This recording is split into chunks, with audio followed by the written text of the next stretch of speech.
It's not just households, though, is it? Of course, businesses. I mean, arguably, businesses are going to be even more battered by this because at least your home energy has got the price cap on it, whereas businesses don't have that. Let's speak to someone from a business, Simon Lancaster, CEO of SJL Insurance, which has got its headquarters in Worcester. Simon, good morning.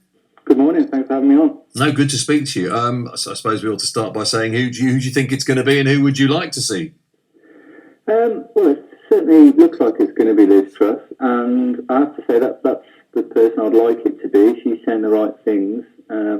Like you say, businesses are facing up to a perfect storm in many ways, aren't they? I mean, it feels like we're one of the lucky ones, touch wood, but we're an insurance broker that specialises in insuring all types of business across Worcestershire and the country, and our clients range from small businesses right through to large independents and everything in between, so the lifeblood of the UK economy, if you like, and the feedback we're getting from many of them are real tales of woe, which I think in some cases could well become existential if the government don't step in and offer some. Well, certainly if you're in I'm seeing some of the stories about pubs, particularly in places like that, or your chip shops or something that have very high energy bills. They're trebling, sometimes paying sort of £60,000-70,000 a year for energy. That's completely unsustainable, isn't it?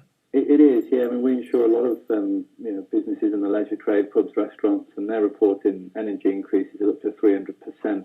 And on top of that, they've got the extra cost of recruiting and retaining staff and trying to recover from COVID. Many are having to pay bounce back loans, and now Rishi Sunak's talking about national insurance increases, corporation tax increases, and I think it's too much too soon for many of them. I think unfortunately that might have to wait for another day. So.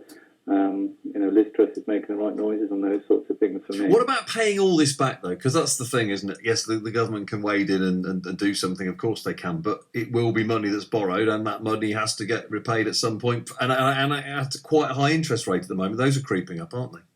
Absolutely, yeah. And there's no easy solution to this, is there? I think, all the choices are difficult for whoever gets in today.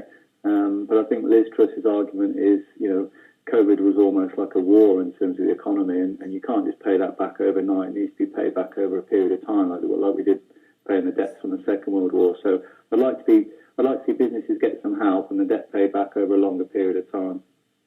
All right, good to speak to you. Thank you ever so much, Simon Lancaster, CEO of SJL Insurance, headquartered in Worcester. Quite a few of you talking about this already, because I think this is one of those things that has been going on for such a long time. People have formed their opinions.